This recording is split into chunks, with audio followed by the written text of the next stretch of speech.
Well, the NFL season's over, so you know what we talk about? More football. Talk about what the teams in the AFC East need to do: the Dolphins, the Jets, the Patriots, and the Bills. Talk about what they can do for the salary cap, who they can bring in, who they can trade away, who they should draft.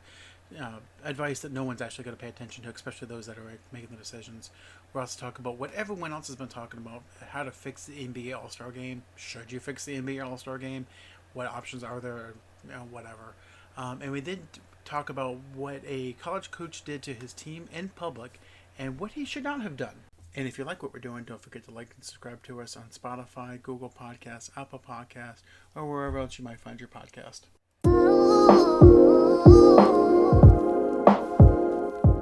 Welcome to the Number One Sports Podcast in Sanford, Florida. This is Sandlot Sports. I am Adam Capison. I'm here with Dorian Cody. Here we go. And a very relaxed BJ Thomas. I saw the greatest meme just before I got on this show. It was a picture of those Trump shoes, and it said, "I tried to hoop in them, but all I could do was draw charges." That may have been the best meme I've seen lately. And much like the spray tan, those shoes are tacky as fuck. So you won't be paying $400 for them? No, I will not. I was going to try to say something smart, but no, I won't. Nope. Well, we're talking about Trump. There really isn't anything smart to say. So,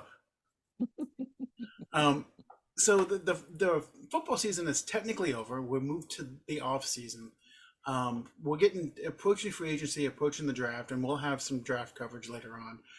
But what I figured we would do while we're waiting for like basketball to like be a thing again, is just kind of go through the divisions and just talk about the teams and what we think they should do. Because it should be interesting, because what we think they should do and what they should actually do are probably one of the same, but what they will actually do will be different from what we're talking about. See, this is what happened. That All-Star game was so terrible the other night that we will not be covering the NBA for the rest of the year. Oh, I was going to talk about the All-Star game if you want to do it now, but that's on you. I mean, you can go ahead and get out of the way and just say trash. It looked like a dumpster fetus. It looked like a dumpster fetus. Like, the East had 97 three-point attempts. I've struggled more to score in layup lines before. Yeah.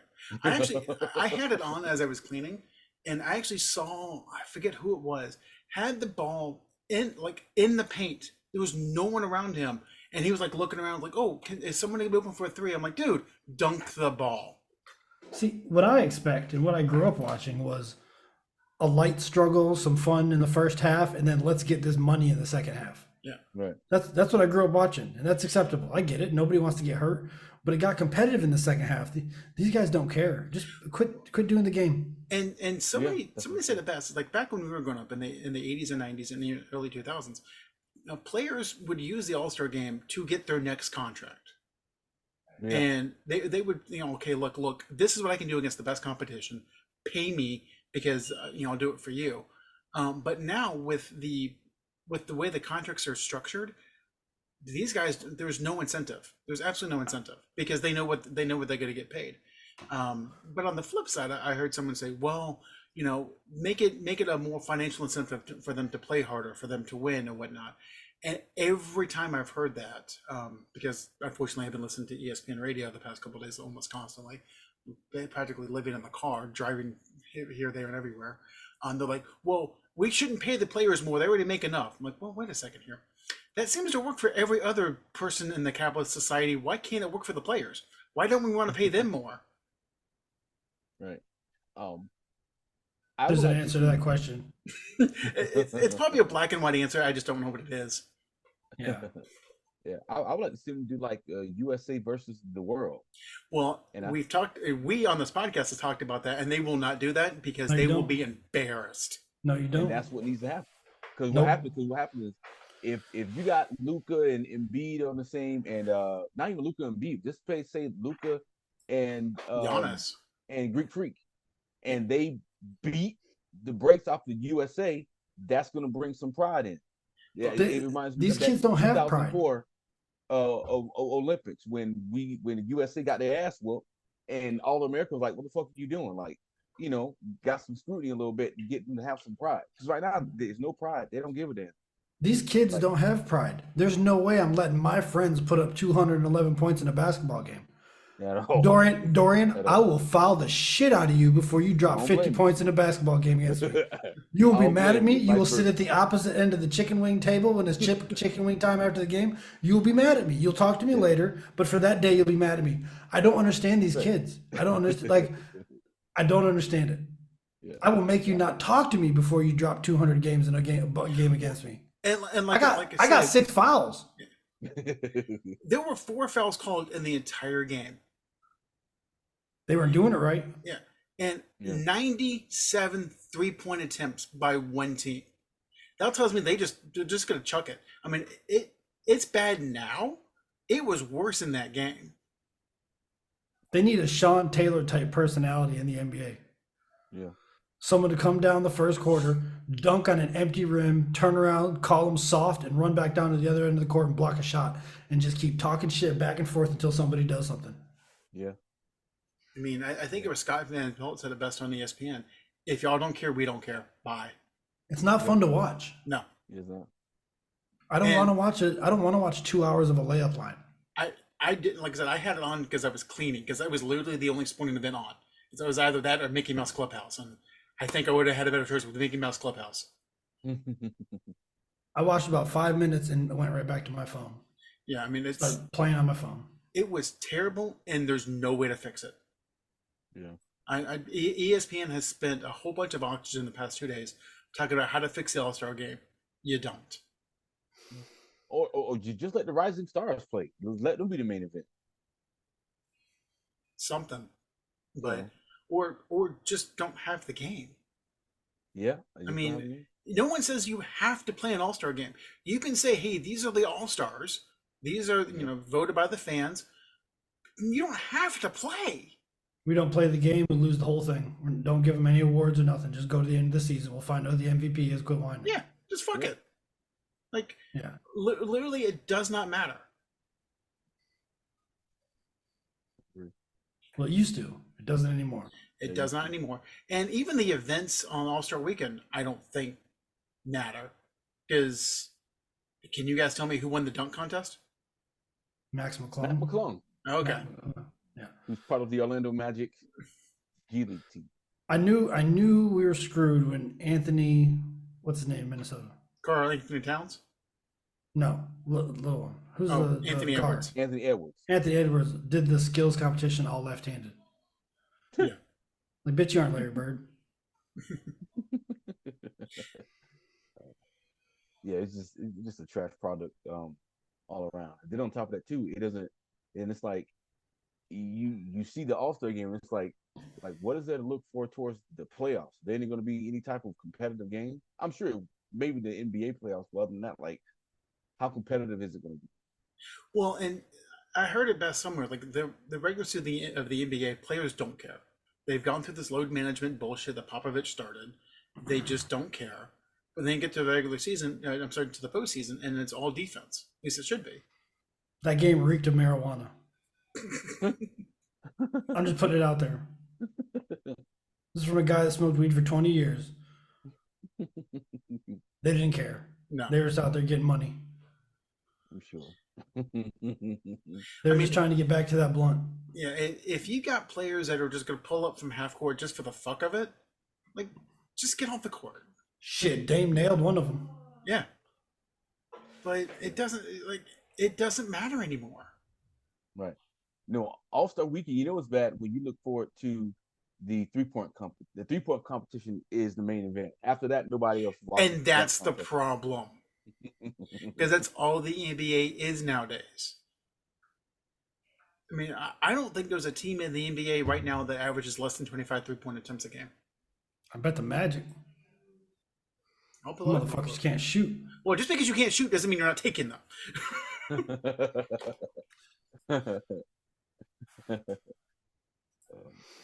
Yes. Who's the best three-point shooter on the Magic?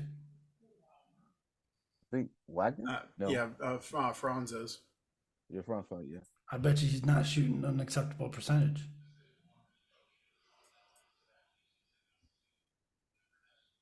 What is that, 39%? I think 39 to 40 is safe. It's sick. Coach give you the green light. So I was correct. There is not a team that averages less than 25. There is not a team that averages less than 30 3-point attempts. Oh, wow. Who is shooting these 3-pointers for the Orlando Magic? I mean, Paolo, Franz. All right, let me rephrase that. Who should be shooting? You should be. 3-pointers There's for the Orlando Magic? there's a total difference. Yeah.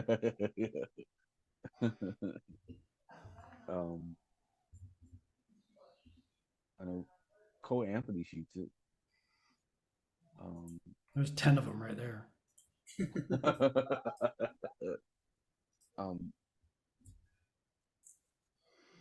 Yeah, Cole Anthony averages about 3-point attempts per game. And now there's rumors that they're going to go after Klay Thompson in the offseason. Like, really? That's the free agent move? Well, it is for the Magic. They're used to getting washed up players that come here afterwards. Yeah. Dominique Wilkins, Patrick Ewing. John Kemp. What? Yeah, Sean Kemp on the Magic was just sad. Sean Kemp anywhere but Seattle and Cleveland was just sad. Right. Yeah, Like, so Sean, dump the ball. And he lays up. yeah, so Franz is averaging 31. He's shooting 31% from three. Polio is shooting 36%, and Anthony's shooting 32%. And they're the Nobody. highest Nobody. on the team. I'm just going down the list because, yeah, this site sucks. You should, if it's a decent site, you should be able to click on 3-point percentage and it'll reorganize it. Yeah. Okay, so the leading 3-point accuracy player on the Magic.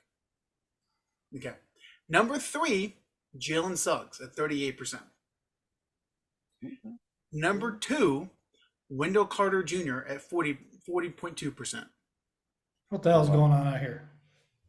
Number 1 at 40.9% from 3 is Joe Ingles and his 85-year-old ass. I can hear one of my friends' dads. I can hear one of my friends' dads yelling at Wendell Carter through the TV. If you don't get your big ass under the basket, nobody in this league, and I mean nobody, knows how to play with their back to the basket anymore. No. There's like 3 guys. Yeah. Jokic. There's like 3 guys. And here's the thing: that's what the All-Star game's missing. Is somebody being like, you're not just going to come in here in this paint and finger roll all night. Right. I mean, think about the ones the games we're used to: Olajuwon, Robinson, Ewing, Shaq. You're just gonna finger roll all night. It can get dangerous in there if you do something too disrespectful. Put Alonzo Mourning out there, like prime Mourning out there during that game on Sunday. Yeah. Shit, I'd pay money to go see Dennis Rodman play in that game on Sunday. Oh yeah. Yeah. Dennis Rodman take somebody by the shoulders and put him down. I don't know. It's no fun anymore. I'm cool if we just do away with it. I say screw them. Take the day off and everything. Make them play straight through. Just screw it. That's what you want to do? Again, if they don't care, why should we? Well, and there's another thing the NBA could do. They could raise the amount that they pay them for winning to a significant amount. They make a ton of money on All-Star Weekend. Oh, yeah. Let's not act like they don't, even when the games are shitty. Imagine if they put on a decent product. Well, and part of the problem is people are going to go there, regardless of what the product is on the court, because they want to see the players. So the stadium's going to sell out. And I don't have the ratings, but I'm sure people tuned in. As crappy as the game was, as shitty as people keep talking about it, people tuned in. So there's no incentive to change it.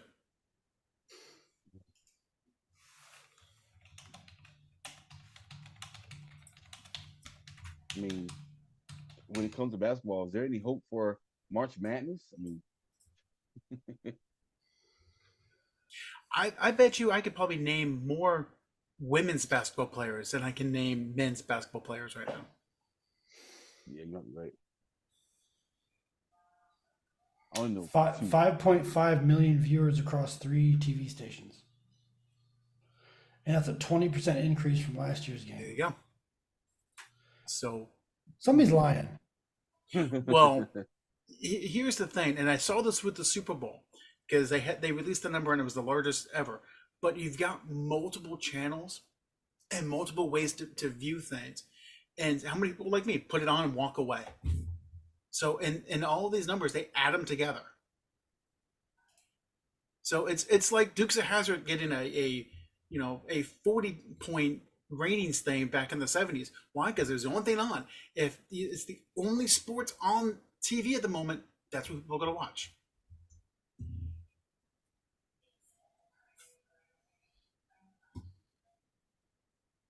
Man, NBA is in bad shape.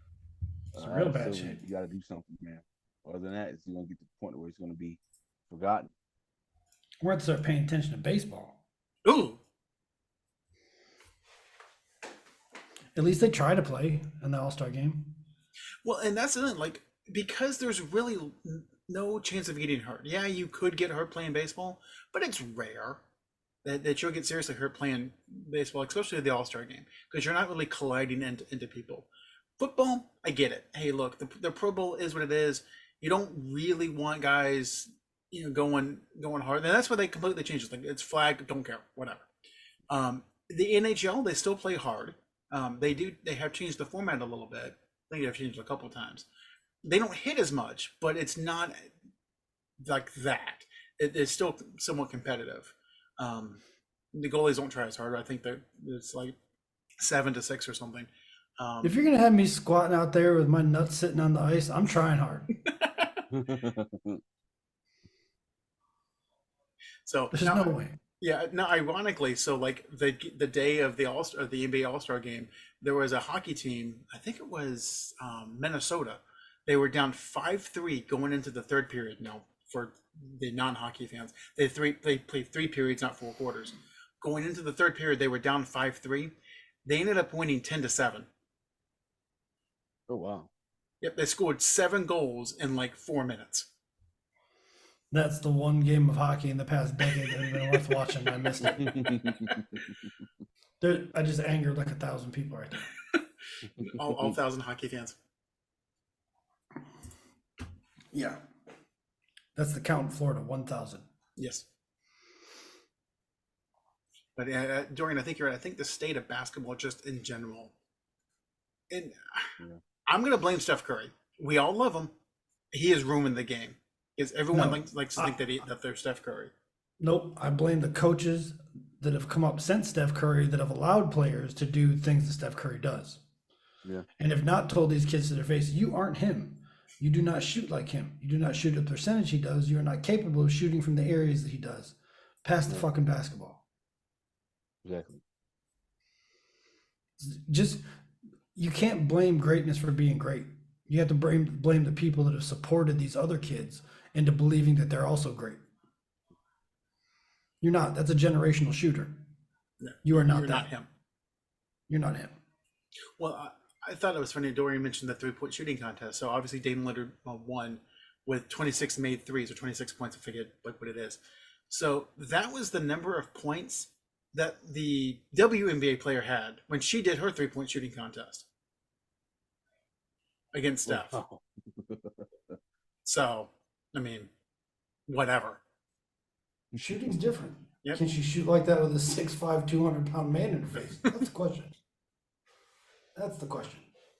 So, but what we're talking about, do you guys know who leads the NBA right now in 3-point shooting percentage? It's not Steph. Not Steph? No. I wouldn't even venture a guess. I'm not versed enough to know. Dorian, do you want to try to guess? I want to say who leads. Is it Austin Reeves? No. We've mentioned this guy's name on this podcast multiple times, by the way. I mean, the obvious would be Steph Curry, but it's not. Nope. It's BJ's favorite player, Grayson Allen. Oh.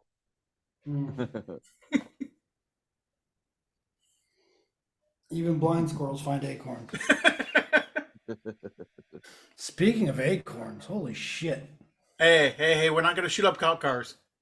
If there wasn't a human in that cop car, that would be the funniest video I've seen in a very long time.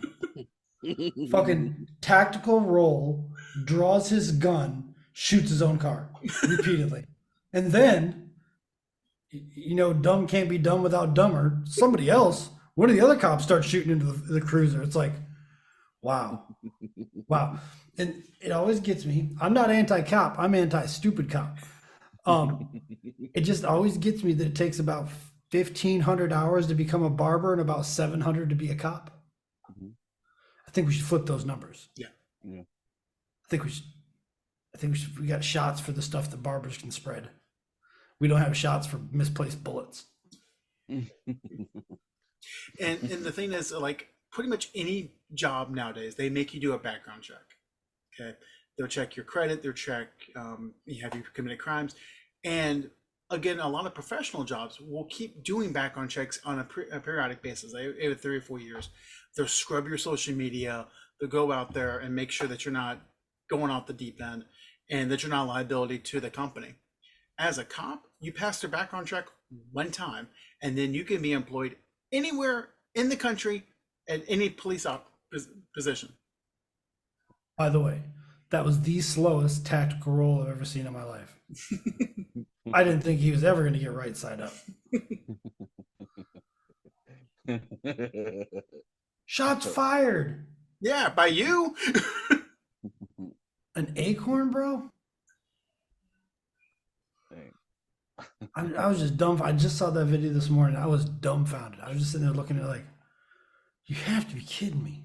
No, sadly we're not. Handcuffed in the back seat.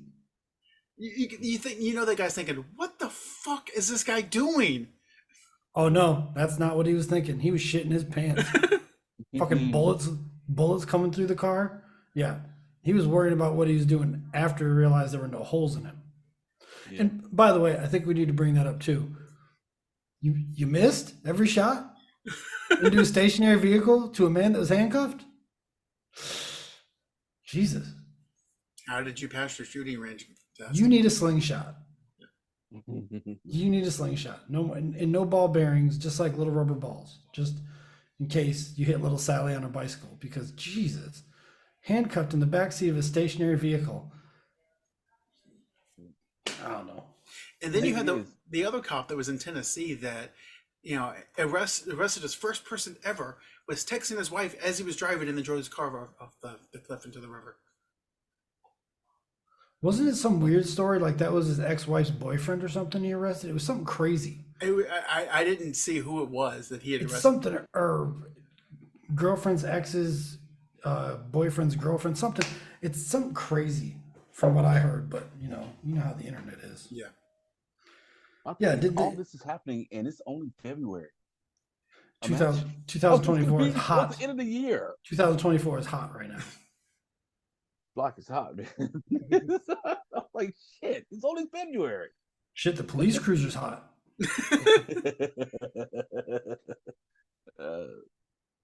Man. What's the come of this of this time, man? Well, what worries me is that this is how 2024 is starting, and there's an election this year, so I really don't want to know how it ends. I'm not even going down that road. It's going to be a side show. Well, it's going to be a side or shit. Either way. Yeah, side shit.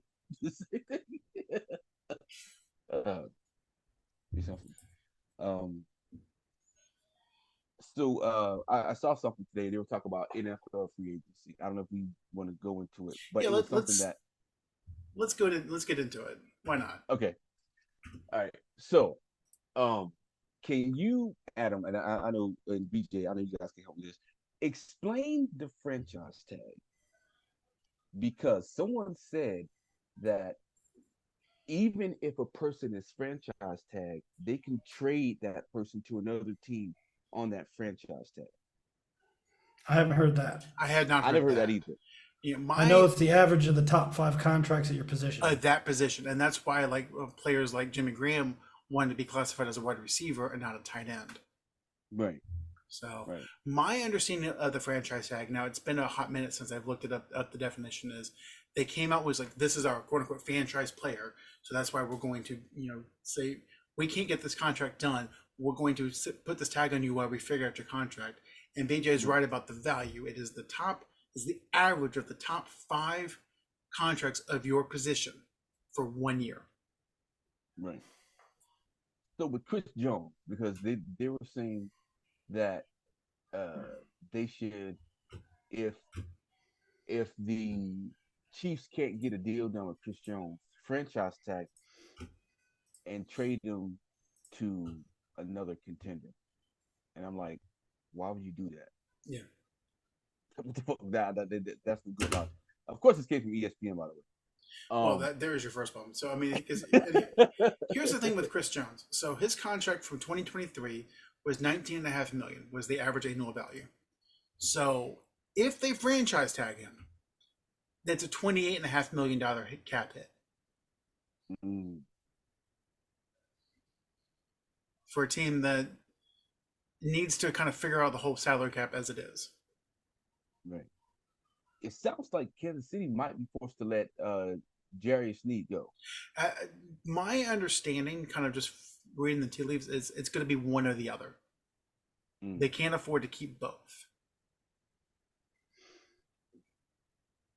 Because technically the potential of them drafting a cornerback that can be serviceable is more realistic than trying to replace someone like Chris Jones. You're not going to replace Chris Jones. Well, and that's my thing, and I know I've said this many, many times, is if your defensive line is stout, you can have average corners back there because you're not giving the quarterback time to read the defense and for your wide receivers to break away from your cornerbacks.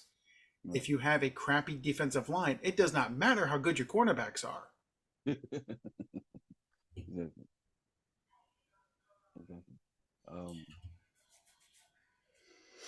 So with that in mind, I'll do what we talked about earlier. Just kind of focus on the Bills for right now. So, Dorian, you brought it up, but what do the Bills need to do this offseason?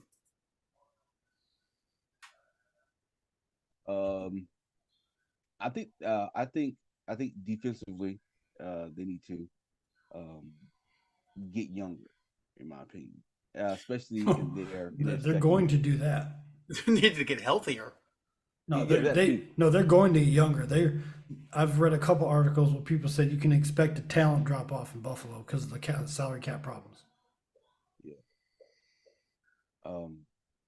You mean this number here, where they're projected to be 51 million over the cap? Even if the salary cap is rumored to be around 250 million this year, they're in trouble. And that's the problem. I think their window is closing quickly. Yeah, it is. They definitely want to. They're probably going to have to add. Well, I heard that they're going to lose Gabe Davis, and actually, BG, I heard that Gabe Davis is looking at Dallas. Oh, he liked to go to Dallas. What I read. So I don't know what we're going to do with Michael Gallup's contract. I don't know how that's going to work out. He's got like 3 more years left at $15 million a year. So I don't know how that would work out. But he would. I think he'd be a solid addition to Dallas. So. Oh yeah, I'd like to have him, but I just don't see it. I mean, unless we're not bringing Brandon Cooks back, which I'd be surprised because that poor guy's been bouncing from team to team since he's existed. Yeah, I don't think it's realistic for Dallas to sign Gabe Davis with the way that their cap is constructed now.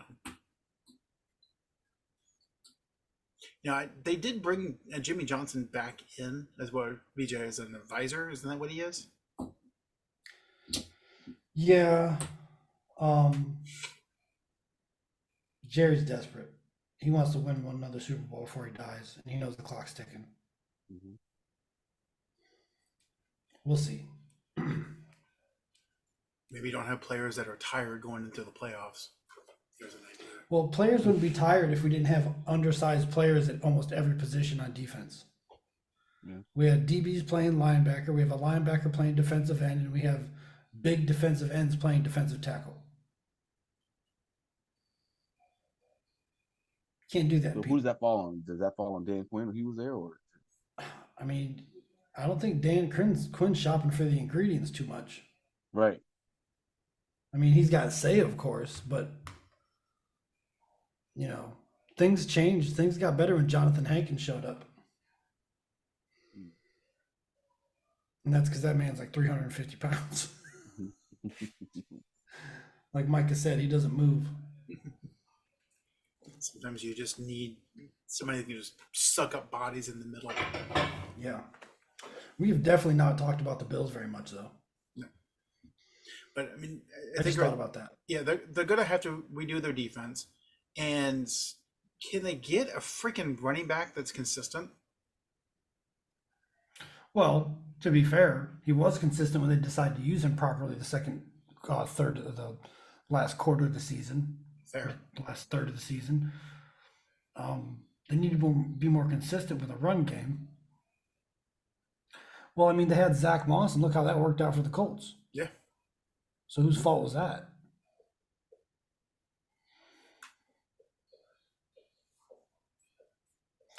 Man, I don't know. They got some real problems here, and Stephon Diggs doesn't really want to be there, but nobody wants to take on that contract for the way he's played lately either. Yeah. And this section here, for those who can't see it, these are the free agents that the Buffalo has. So it's Micah Hyde, Daquan Jones, Logan Floyd, and Tim Settle, all the way down to Cam Lewis and Gabe Davis. I've heard they expect Micah Hyde to leave. Yeah. I did that too.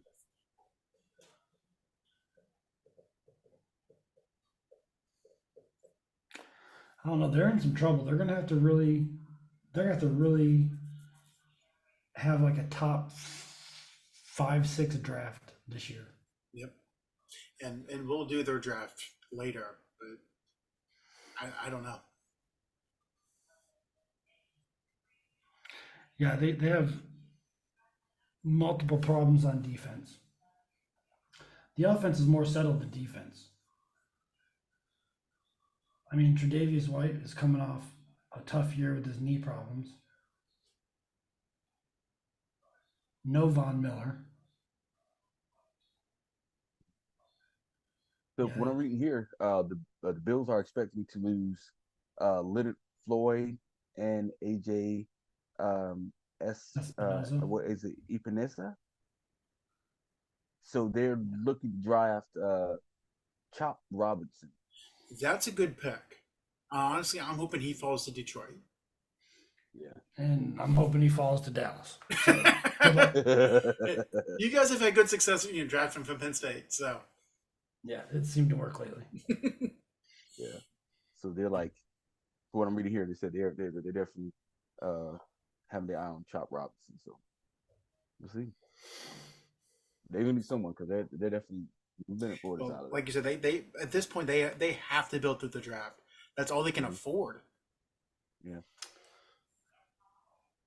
I mean, I'm sure that they have a solid front office. They've amassed a solid amount of talent. The problem is the big contracts just all popped up in 1 year. Yep. And now they're going to have to overcome that. Do they need another number 2 receiver? Or you think the receiver that they have should? Khalil Shakir really started to show up towards the middle end of the season. Mm-hmm. So I think the receiving core will be fine. They're going to have to find somebody to replace Gabe Davis, but that could be a 3rd or 4th round pick. Yeah, I mean, the last few years, wide receivers have been everywhere in the draft. And a third receiver you can find in the later rounds. Yeah. And they're solid at tight end. Josh Allen is what he is. Now, he put up good numbers. He's a turnover machine, but he'll put up good numbers. He put up fantasy football championship numbers. Yeah. He'll get you to the game. Buffalo's biggest problem is their defense, and not just their production, but their health. They get decimated by injury on defense. And now they're going to be decimated by the salary cap. I would shop Tre'Davious White if I was them.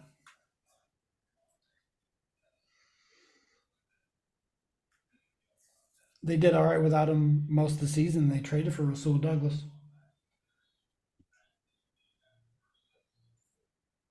I'm just saying. Yeah.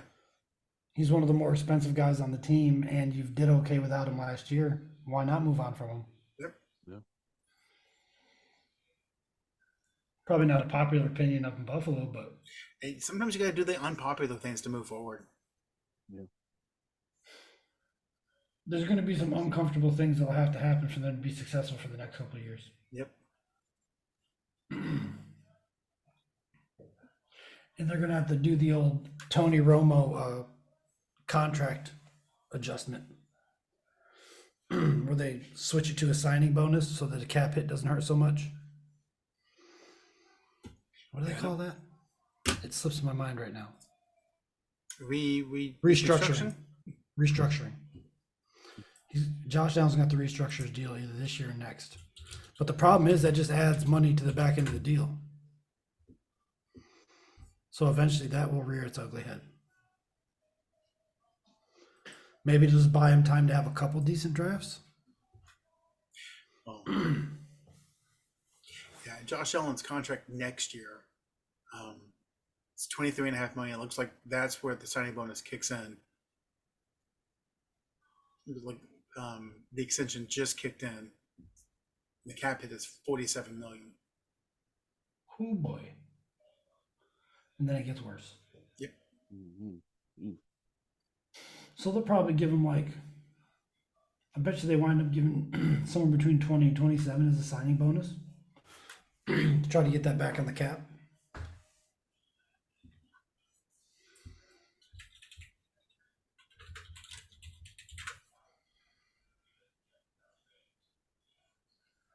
Well, and then as BJ, you were mentioning, like Stephon Diggs' contract. Nobody wants that right now. No, and it just like Allen's and kicks in next year, $18.5 million next year. He's pretty much been pouting for 2 whole years. Yeah. Ever since he got there. Yeah, the first couple of years weren't so bad. The last half of the last year and all of this year were pretty bad.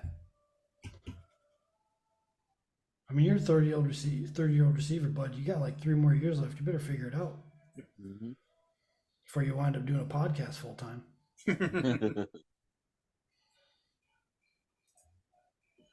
So let's move on to Miami.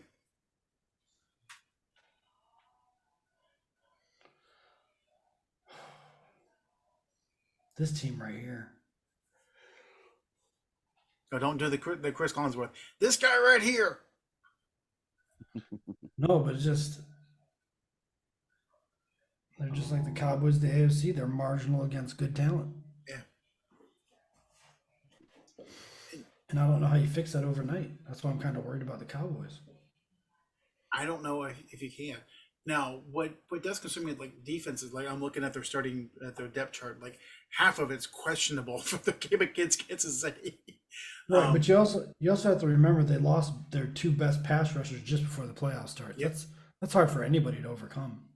Yeah. Maybe one, But have a guy fill in and hopefully he plays out of his mind. They but had 1 win against a team over 500 all season. That wasn't just an injury in going into the playoffs thing. that Chip Kelly offense, that strike fast and leave your defense on the field the whole game doesn't work. No.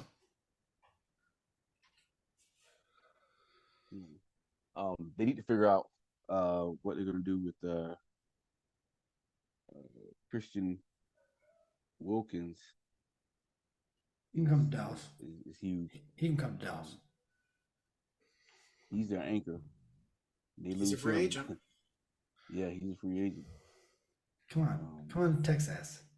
Well, and I haven't heard who they're going to franchise, but if they franchise him, I think that's that $28 million cap hit that we just talked about for Chris Jones. I can see that happening. They're going to lose Jerome Baker, Andrew Van Ginkel. He played solid for him this year. I don't think they work anything out with him. Did he play in Detroit? He might have. Or was he? Oh no. I know. Thinking Kyle Van Noy. Just another white guy. Yeah, they have not signed an extension with Tua yet. I think this is his last year on that rookie contract. Mm. They might be having cold feet, realizing that he may not be it. I don't think he is. No. He relies on timing. Like if you disrupt his timing, and that's what the good teams have done, they disrupted his timing. That's it. That's the offense. It's over. Yep. And then you get him down 10, 14 points, no more running the football. Yeah. You disrupt to his timing, he can't throw the ball when he wants to, it's over. All you got to do is push him out of the pocket, make him move. And or chip the receivers. If you can play press coverage against the receivers now, that's a big if. You're completely throw their timing off. Snead bullied Tyreek Hill in the playoffs. Yeah. Straight up bullied him. No other way to put it. I mean, he's used to going to go up against him in practice, so I'm sure he used those tactics during the game. So let's speak on the QB for a moment. So if you take out Tua and put Kirk Cousins there, are they an AFC championship contending team? They are definitely making it to the second round of the playoffs.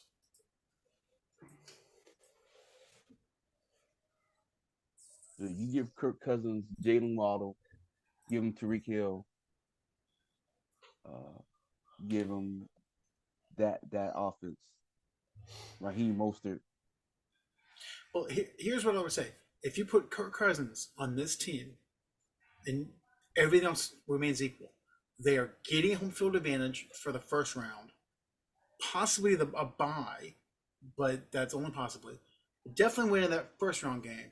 And then it's, can they beat either Lamar Jackson, Joe Burrow, or Patrick Mahomes?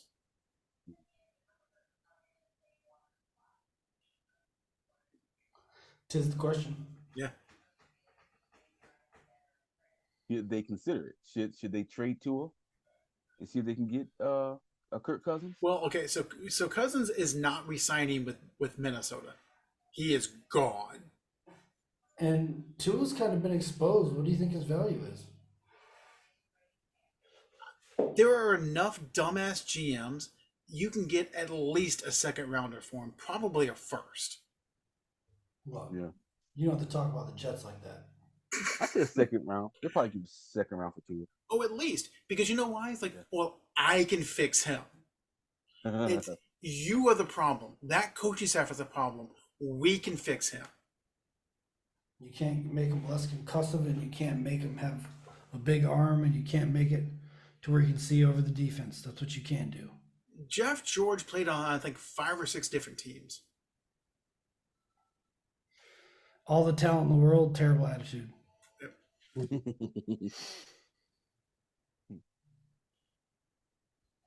So I don't know. The Dolphins are another team. I mean, it seems like a lot of teams are really going to hinge on the draft this year because I don't see what they're going to be able to do free agent wise without shifting a bunch of money around. yeah. I think a lot of these teams just kind of assumed, hey, we'll kind of figure it on the back end. Well, the back end's here. And oopsie.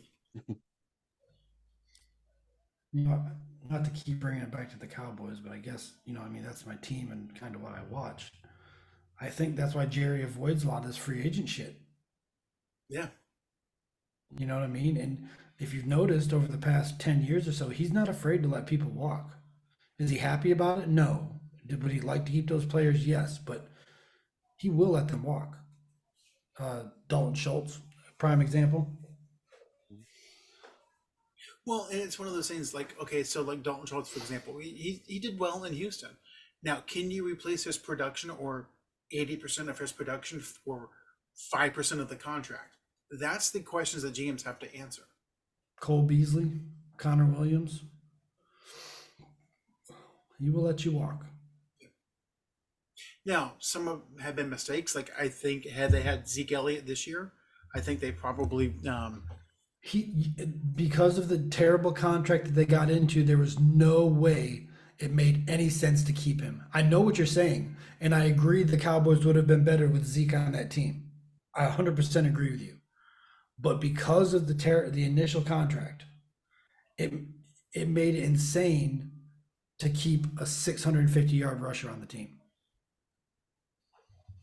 I mean, that contract's meant for Saquon Barkley. Yeah. And we'll get to the Cowboys situation later when we do the NFC East. But that's a whole nother mess. Oh, yeah. Jimmy Johnson's going to figure it out, though. Oh, I'm sure. Yep. So we'll have some fun with this one. What do the Patriots need to do?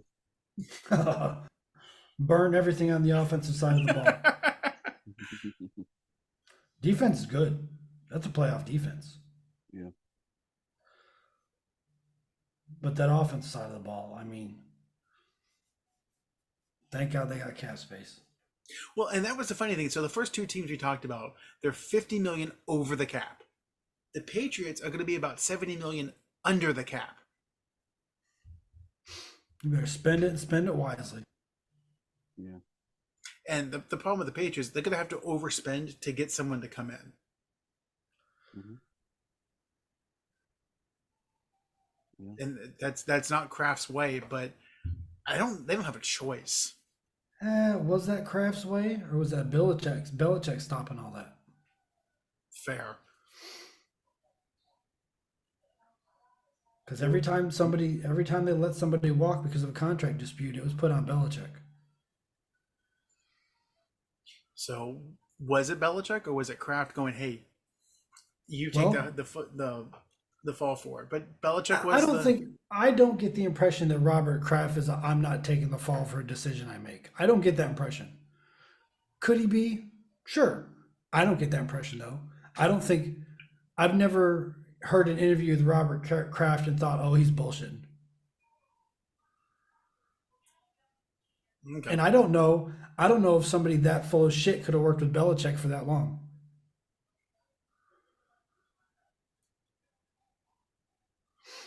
That would have been a major rub at some point. Yeah. In my opinion, just from observing personalities for 40 years.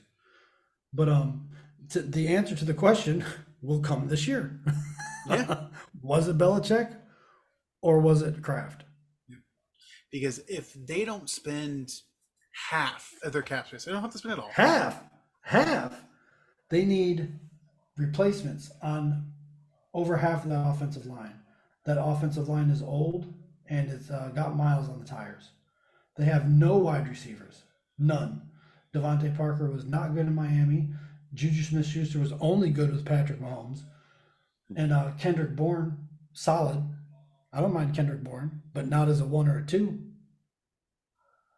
The running back room, Ramondre Stevenson puts the ball on the ground far too much to be playing in that environment. That environment is wet, it's cold, it's snowy. That's not the guy that you don't want a fumbling guy. And they better throw every dollar they got at Kirk Cousins. And Kirk's been playing in a dome for the last 5 years. You think he's going out there? He ain't going out there. Nope. Hell no. If I was Kirk Cousins, I'd be on the phone with Jerry Jones. The rumor I've heard is that he's talking with Atlanta. Now, I'm sure he's talking with multiple teams because that's what good agents do, but Oh, I don't like that Atlanta environment for him. I also read too that there could be I don't know. Did the Bucks they franchise tag Baker? Technically, you Nothing's can't do been done yet. Yeah, you can't do the franchise tag until next month. Oh, okay. You can talk about it, but you can't officially tag somebody until I think it's the 13th of March. And I have not heard anything from the Bucks committing either way. Yep. Right. Because I saw something about they're hinging on the wide receiver. On Mike Evans. They're hinging on Mike Evans. It's a big hinge. Yeah. Whatever he decides to do, that's gonna play in a lot of quarterbacks' mind because they said that Kirk Cousins would consider Tampa as well. But it's hinging on if Mike Evans is going to be there. But as well as the Patriots, one mock draft have them drafting Marvin Harrison Jr. Who's gonna throw him the ball? You wish that on him? No, Yes, I don't. but I'm a Michigan fan, so that's a different story. Oh, it doesn't I matter. don't. It's not about that now. This is about a young man who Dorian's attempting to ruin his career.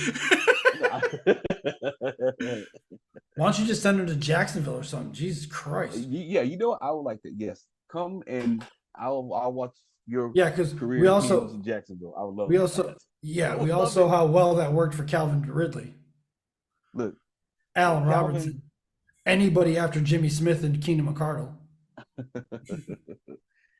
Look, I'll take my chances with Marvin Harrison Jr.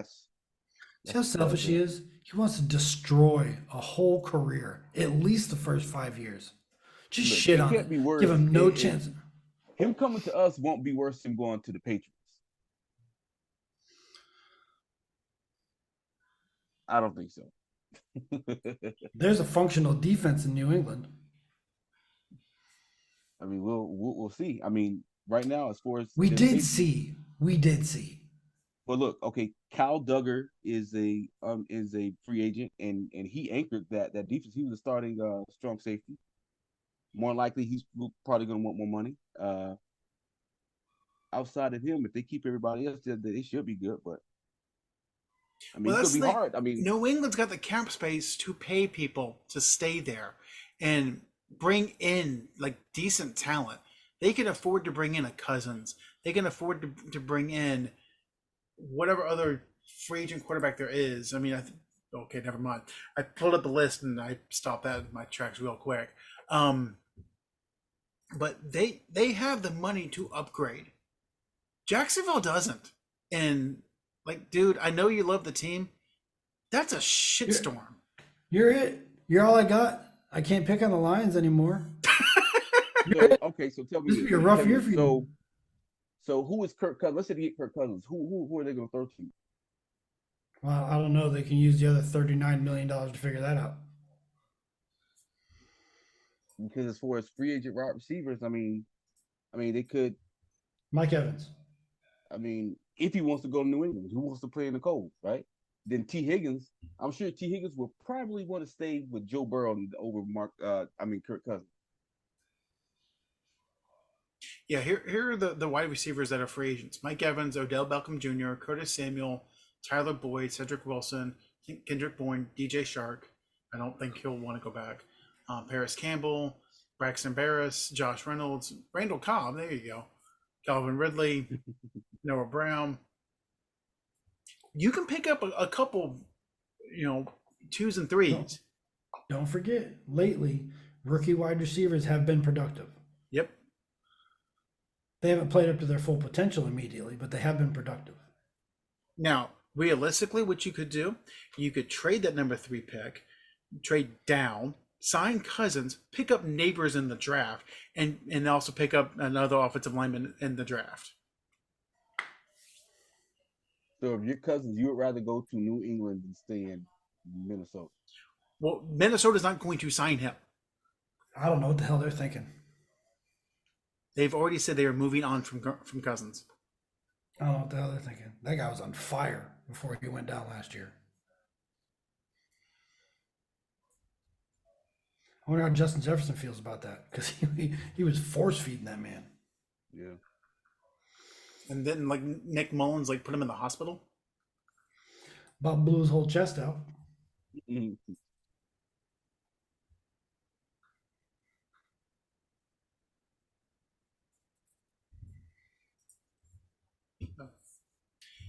Last team on our hit list this week is the New York Jets.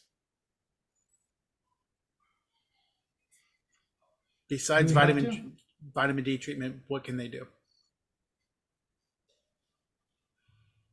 Ayahuasca, call it a day.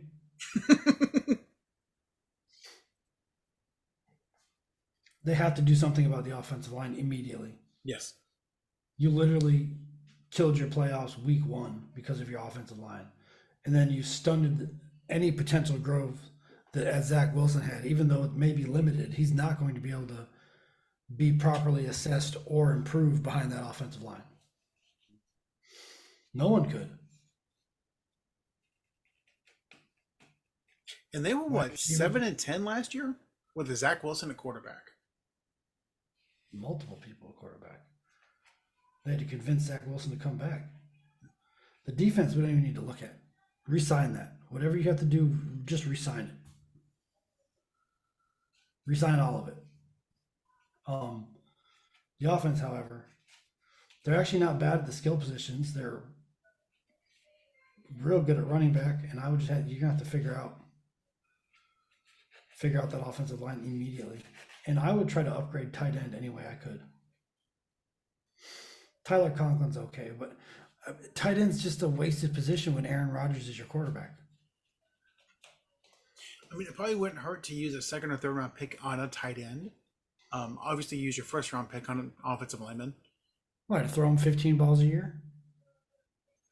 But I'd rather draft all offensive line and let Aaron figure it out the receivers. Okay. I can't really argue with that. I mean, that's what he's done his whole career. Yep. I mean, Jimmy Graham signed with the Green Bay and disappeared. Jermichael Finley's the last decent tight end that I can remember from Green Bay. And then I believe he got injured. Yeah. And isn't Elijah Vera Tucker a first round, fourth right tackle? Probably. Hold on one second. That sounds like a first round name from a couple of years ago, if I'm not mistaken. Because the Cowboys were looking at offensive linemen, so I was paying attention to who was out there. Yeah, I think he's out of USC. Fourth right tackle. If that's a first rounder, that's a painful draft pick.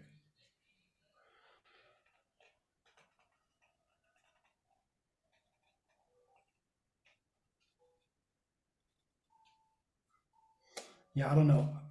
I'm focused on all offensive line with the Jets. Yep. Yeah. 14th overall from USC. God, fourth 14th. Fourth right tackle. Fourth right tackle. Yep. I didn't know they carried 4 right tackles. Yeah. They have here that one mock draft they have the Jets drafting Talisi Fuagua from Oregon State, offensive tackle. Sure. Can they find 4 more of those? Biggest motherfucker on the field. Just put him out there. Just No, that doesn't work either. It's different now. The tackles have to be skilled. The guys they're going up against are freak athletes. I mean, Micah Parsons, the Bosas. I mean, they're just freak athletes. These tackles actually have to be somebody nowadays. You just can't put a big old slug out there. you cannot guard. Got to have long arms at least. But yeah, either way, you're right. It has to be offensive line. They're not going to get anything. They're going to end Aaron Rodgers' career early if they do not fix that. And, I don't know. I don't know about Achilles injuries or recoveries, but I can't imagine him being 100% as mobile as he was before that happened. Yeah, it's not like Dan Marino when he blew out his Achilles, because Marino wasn't mobile to start with. He was kind of elusive in the pocket, but he would not scramble. Rodgers would. And he also moves in the pocket and will roll out a little bit. So, man, I don't know. If they don't address this offensive line, they can just pack it in for another year. Yeah, it'd be like Cincinnati of the East. Cincinnati's offensive line isn't this bad. And that's saying something. Yeah.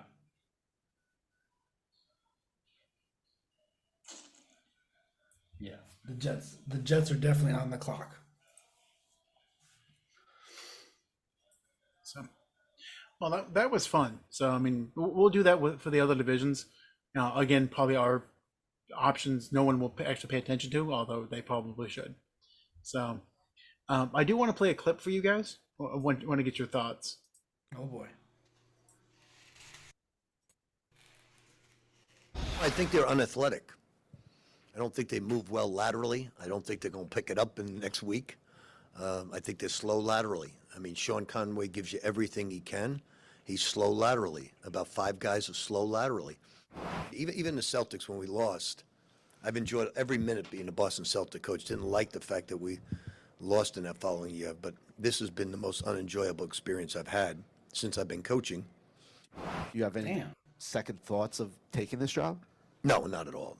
It's not St. John's. It's my team. I think they're very respectful. They hear, but they don't listen. It's taken me a month to get them to throw bounce passes. Actually, 2 months to throw bounce passes. Just thinking of getting ready for Georgetown, because Georgetown could definitely beat us. I'm not even thinking of the future at all. I'm just thinking of the next game and the next game and the next game, and that's it. Just try to get as many wins as you possibly can and represent St. John's in the best fashion you can. So, am I the only one that thinks that Rick Pitino is just a goddamn sleazebag? It sure felt like it. Yeah. Wow. Why is he still coaching? I don't know. Now, the best part about that clip is like you think, okay, he went from Iona to St. John's and he's got to replace the whole roster. No, he brought in half that team. Yeah. It's been a while since I've heard somebody launch their team under a bus like that. He didn't just launch them. He drove over them, went back in reverse, and did it again. Yeah. That is nuts. Yeah. Wow. Like, as a player, like, how do you play for him? I don't know. I mean, as a player, honestly, I'd be like, Coach, I'm done. Like, you clearly don't respect me. Why the fuck am I here? You're like, man, all right. Well, since you feel that way, I'm gonna do some and one in this bitch. I'm take between the legs, doing some off the. I mean, I'm like, if you're not gonna respect me as a player, then what? And then I don't even know. And also too with coaches like Pitino, what happens is that they're so used to having good talent that they don't coach. They just tell people what to do. Oh yeah, well, pass the ball here and then go there. Like, no, like, you have to coach these kids up. These kids are coming to you playing for your program. You have to get them ready for the next level if you're able to do that. So does this expose Rick Pitino as a good coach? So that means, is he a fraud? Because everywhere he went, he had talent. Louisville, he had talent. Of course, at Kentucky. So it's like, now that you have to coach these kids, like, do you not have the wherewithal to coach these kids? Are you over to the point where you just want to coast at the end of your coaching career? Like, what is it? But it's like, it's on the coaches. You have to coach these kids up. No, it's not. No, it's not. They don't believe that shit anymore. Here's the thing: like, if you're going to go on national television and say that your players that took 2 months to learn how to throw a bounce pass, a basic fundamental of the game, kids would be like, "Well, fuck you," especially this generation. Right, exactly. And if you thought the talent was bad now, what about next year's recruiting class or the year after? Right.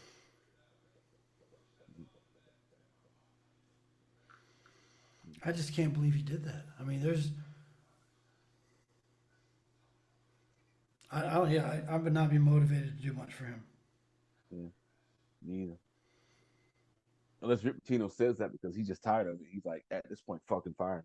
Well, then you say it in the locker room. You can call them out, chew them up one side, down the other in the locker room. Absolutely. Yeah, say whatever you want there. No problems. No in public, you say, "Hey, look, we're going to keep trying. We're going to keep working on it.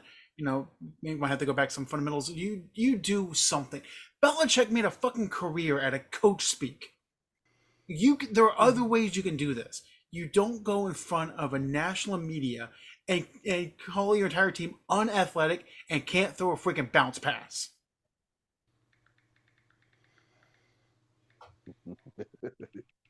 Basically, he called his players tryhards. They try really hard.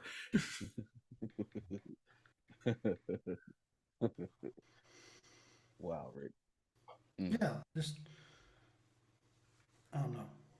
at least Bobby Knight would have gotten their ass. He would have gotten their face, probably put their hands on them a little bit. He would throw them under the bus in public. Not in public.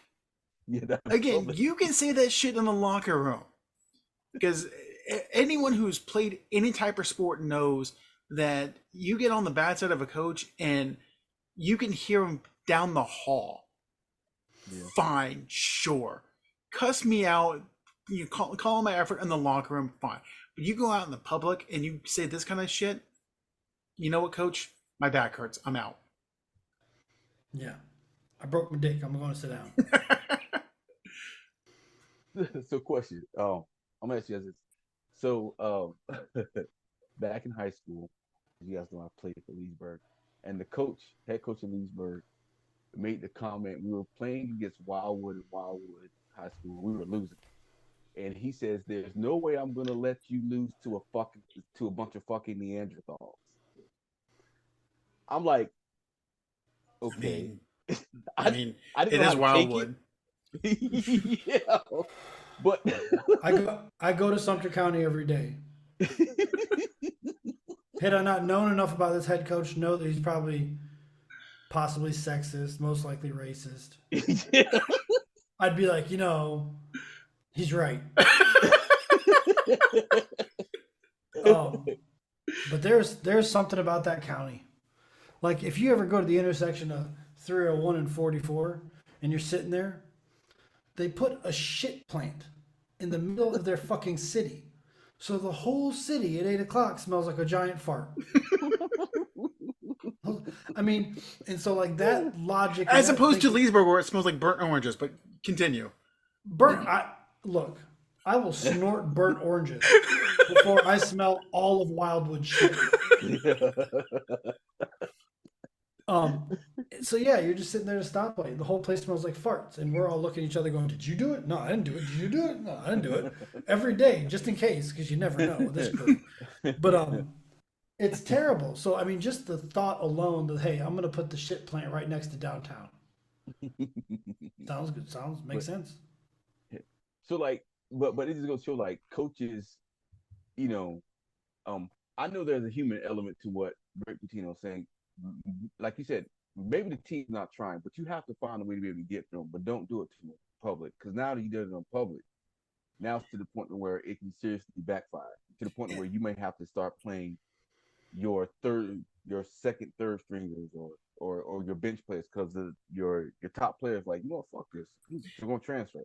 And let's not forget about this. Okay, so it's not only going to affect this year. Okay, obviously the kids on this team are probably gone. They're going to transfer out somewhere. You have to replace them. You have to get kids that want to play for you. Mm-hmm. 17, 18-year-olds that want to play for you. 19, 20-year-olds that want to transfer into your program. What kid, especially in this generation, wants to play for that? They won't. Unless they're JUCO transfers. Just, hey man, I'm gonna bust my ass 1 year and see if I can get in some type of league, whether it's NBA or European league, like a 5-star, 4-star. No, they're not playing. No. And it's funny you mentioned that. Bitch, I'm Kentucky. Yeah. Well, you got to remember, there's money behind it now. Yeah. So unfortunately, there's gonna be some kid out there who's gonna eat enough shit to feed his family or get his car or do whatever he wants. Unfortunately, that kid still exists. True. 3 years ago, you're done. Yep. You're done.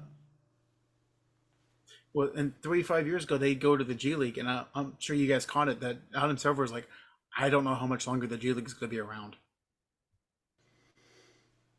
I mean, it's becoming less like, what would you call it? It's less a minor league. Yeah, it's not feasible. No. And these kids make more in college than they do in the G League. Shit, some of them are going to make more in college than they would on the rookie contract. Yeah. Which is nuts. Absolutely nuts. And again, I am all for NIL and paying these kids. Absolutely. I think there should be regulations around it. So you can't just have Bama or A&M or Kentucky just say, here's a shit ton of money, go. I mean, it's got to be an equal playing field. And like the transfer portal, I think it should be like this is your transfer window, and it should be the same for all teams. But I mean, it's there. There's no sense of going to the G League when you can make more in college. Now, I could see players going to Europe, maybe doing the Brandon Jennings route, because they'll probably make more in Europe, and they play against better competition. Possible. Isn't that the Lonzo or the mellow ball route? Mm-hmm. Well, I thought he went to Europe because he got kicked out of UCLA. Yes, it depends on who you ask. Not Melo. That was D'Angelo. Oh, one of the ball kids. Yeah, they first they played in Lithuania, and then he ended up going to Australia. Yeah, he went to the NBA. Melo.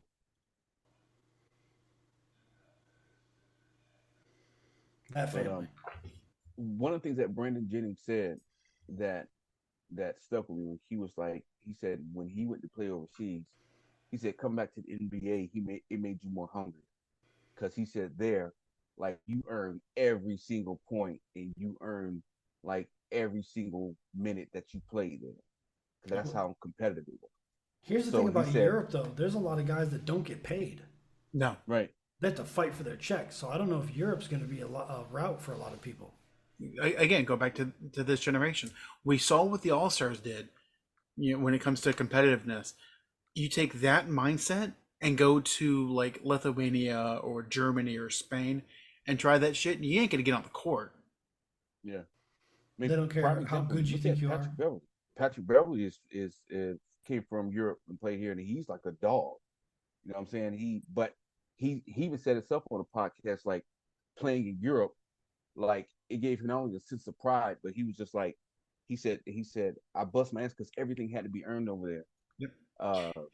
It's not like averaging 5.7 points a game and thinking that you're going to get drafted. Like there was a kid right now at USC that averages less than 6 points a game that will probably be drafted in this coming draft.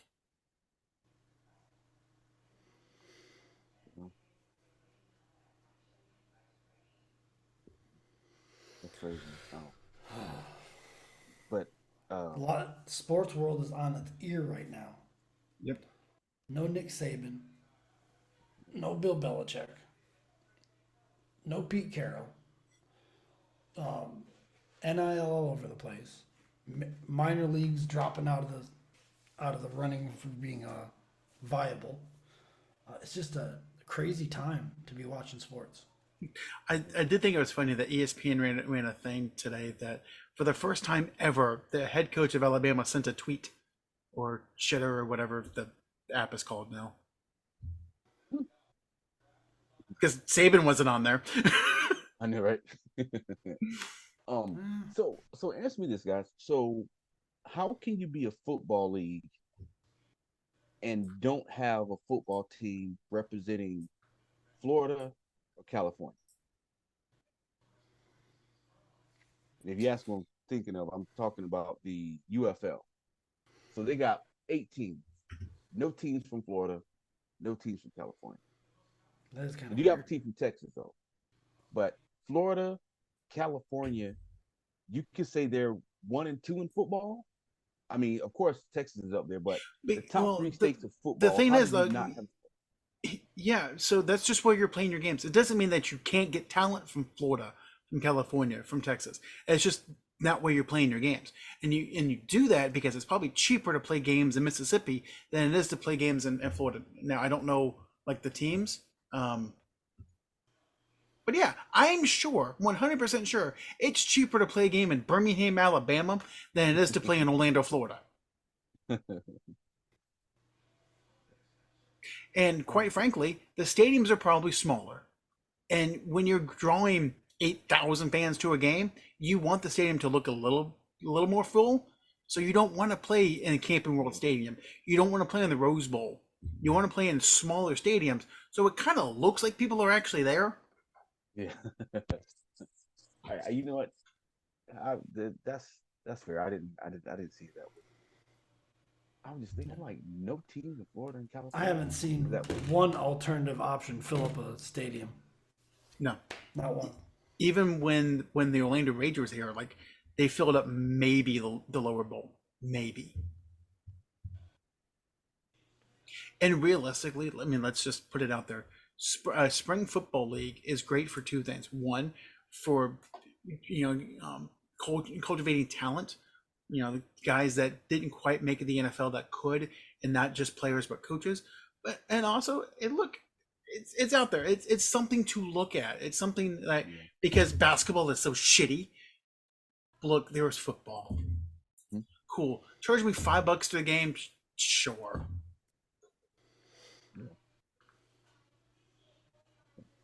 I see. So pretty much, this is like their trial run to kind of see how it's going to work, and maybe next year may add another 2 teams or something. Well, and when you have a new league, you don't want to start big. I think 8 teams is about right because you want 4 per conference, division, whatever you want to call it. But you don't want to get too big, and you don't want to get too big too early. So I would not be surprised if this league actually survives 2 years. That's a big if. But them not expanding until year 3, 4, or 5.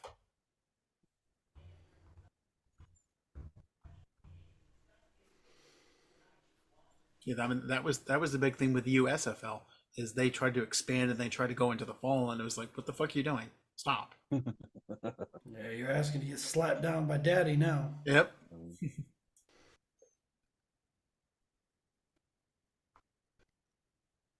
Yeah, he's not putting up with that. The NFL will not tolerate anybody infringing on their time slots. They're okay with a spring football, especially like I said, you can use it to cultivate talent, to get players reps, to get coaches reps, because that's like coaches like Dan Campbell, maybe not him specifically, but coaches like him that just need the game reps of what do I do in this situation, what do I do in that situation. It's great for them. And the NFL is like a fun go. It doesn't cost us anything. You go have fun. Just don't come over to our territory.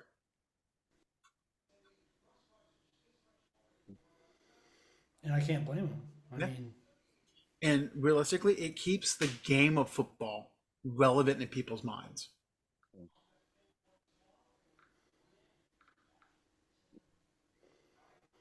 yeah, I don't mind it.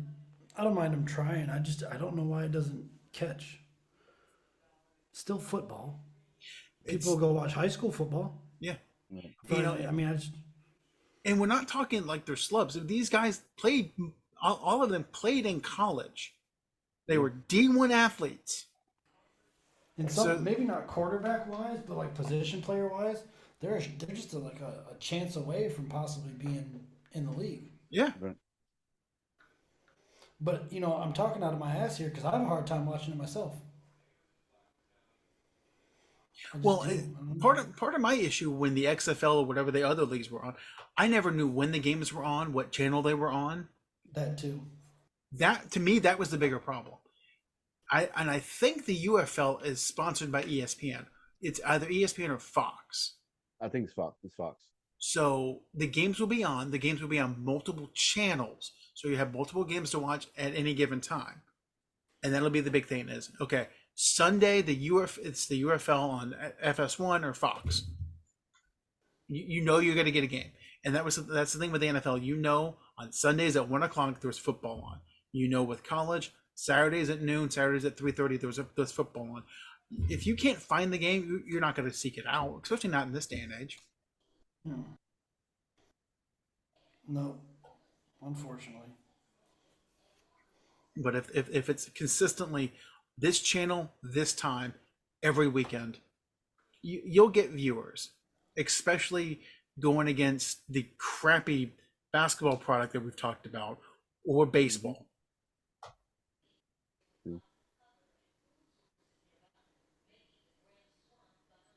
So I think on that note, I think we'll call it a night. So ladies and gentlemen, this has been Sandlot Sports.